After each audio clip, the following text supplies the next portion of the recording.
ಹಾಗೂ ನಿಮ್ಮ ಧ್ವನಿಯನ್ನು ಕಾಪಾಡಿಕೊಳ್ಳಿ. ಮಣ್ಣನ್ನು ಮಾಡಿದ್ರಂತ ದೊಡ್ಡ ಹುಚ್ಚು ಸಾಹಸ ಆಗಿತ್ತು ನಮ್ಮ ಮೋದಿ ಸರ್ಕಾರದಿಂದ. ಗೊತ್ತದ ನಿಮಗೆಲ್ಲ ಹೇಳೋ ಅವಶ್ಯಕತೆ ಇಲ್ಲ. ಬೆಟ್ಟಗಳನ್ನೆಲ್ಲ ಹರಿಯಾಣದವರೆಗೆ ಕೊಟ್ಟುಬಿಟ್ಟಿದ್ರಿ ನಮ್ಮ ಮಹಾಶಯರಿಗೆ. ಯಾರು ಗೊತ್ತಲ್ಲ, ಮೋದಿ ಮಿತ್ರರು, ಅದಾನಿ, ಇವೆಲ್ಲ ಯಾಕೆ ಈ ಮಾತು ಮಾತಾಡ್ತಾ ಇದ್ದೀನಿ ಅಂತಂದ್ರೆ ಇಂಥವ್ರು ಸಾಹಸದಿಂದ ಉಳಿದಾವೆ ಇವತ್ತು. ಮತ್ತು ಜನನೂ ಇವತ್ತು ಎಚ್ಚರಗೊಳ್ಬೇಕಾಗಿದೆ.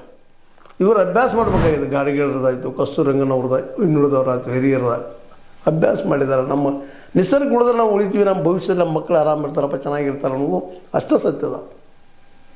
ಯಾವ ಫೀಲ್ಡಲ್ಲೇ ಎಲ್ಲರೂ ಬದುಕಿಕೊಂಡು ಚೆನ್ನಾಗಿ ಬದುಕು ಮಾಡೋಕ್ಕೆ ಸಾಧ್ಯದ ಅದನ್ನು ಬಿಡ್ತಾರೆ, ಇಲ್ಲದ ಏನೇನೋ ಮಾಡ್ಲಿಕ್ಕೆ ಹೋಗ್ತಾರೆ. ಕಾರ್ಪೊರೇಟ್ಗಳು ಖನಿಜ ಹಡ್ಡೋದು, ಕಲ್ಲು ಸಹಿತ ಕುಲ್ಲ ಆಗ್ತಾಯಿದೆ, ಖನಿಜು ಕುಲ್ಲ ಆಗ್ತಾಯಿದೆ.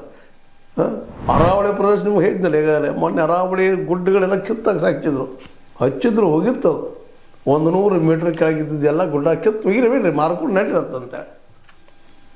ಯಾರಿಗೆ ಹಾಳಾದ್ರೆ ಇವ್ರಿಗೆ ಏನಾದ್ರೆ ನಾವು ಮಾತ್ರ ಅಧಿಕಾರದಲ್ಲಿರಬೇಕು ಅನ್ನುವಂಥ ಕೇವಲ ತುಚ್ಛ ವಿಚಾರದಿಂದ ಇಡೀ ದೇಶಕ್ಕೆ ಇವತ್ತಿನ ಎಲ್ಲ ರಾಜಕಾರಣಿಗಳು, ಇವೊಬ್ಬರು ಅಂತಲ್ಲ, ಯಾರು ಇವತ್ತು ದುಡ್ಡು ಕೊಟ್ಟು ಓಟ್ ಹಾಕಿಸ್ಕೊಡ್ತಾ ಇದ್ದಾರೋ ಇವರೆಲ್ಲರೂ ತುಚ್ಛ ರಾಜಕಾರಣಿಗಳು, ಇಡೀ ದೇಶವನ್ನು ಹಾಳು ಮಾಡುವಂಥ ಜನ.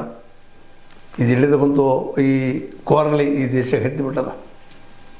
ಇಂಥವ್ರು ಉಳಿಸ್ಕೊಳ್ಳೋ ಪ್ರಯತ್ನ ಮಾಡಿದ್ರು. ನಮ್ಮ ಗಾಡಿಗಳು ದೊಡ್ಡ ಸಾಹಸ ಮಾಡಿದರು.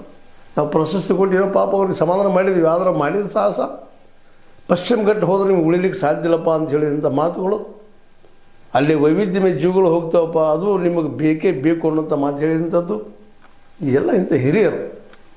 ಇಂಥವ್ರಿಗೆ ನಾವು ಅವ್ರನ್ನ ಅನುಸರಿಸಬೇಕಾಗಿದೆ. ಇವತ್ತು ನಾವು ಯಾರನ್ನ ಅನುಸರಿಸಬೇಕು, ಯಾರನ್ನ ಬಿಡಬೇಕು ಅನ್ನೋದು ನಾವು ವಿಚಾರ ಮಾಡಬೇಕಾಗ್ಯದ. ಇವತ್ತು ಏನಾದರೂ ಪಶ್ಚಿಮ ಘಟ್ಟ ನಮಗೆ ಉಳಿದಿದ್ರೆ ಇಂಥ ಗಾಡ್ಗೀಳ್ ಮತ್ತು ಕಸ್ತೂರಂಗನವರಿಂದ, ಅವರಿಬ್ಬರ ಹೋರಾಟದಿಂದ, ಅವರಿಬ್ಬರ ವೈಜ್ಞಾನಿಕ ಅಭ್ಯಾಸದಿಂದಾಗಿ ಪರಿಸರ ಇವತ್ತೊಂದಿಷ್ಟು ಉಳಿದದ. ನಮಗೆ 33% ನಮ್ಮ ಸ್ವತಂತ್ರ ಸಿಕ್ಕಾಗ ನಮಗೆ ಕಾಡು. ಇವತ್ತು 13ಕ್ಕೆ ಬಂದು ಅಂತ ರೆಕಾರ್ಡುಗಳು ಹೇಳ್ತಾ ಇದ್ದಾವೆ. 13% ಎಷ್ಟು ಹೋಯ್ತು ರೀ? 20% ಕಾಡೆಲ್ಲ ದೇವಳೆ ಬಿಸಿ ನಾವು. ಹೊಟ್ಟೆ ಕಾಡ ಹೋಗೋದು, ಹಡ್ಡೋದು, ಕನೀಸ್ ತೆಗೆದು ಮಾರೋದು,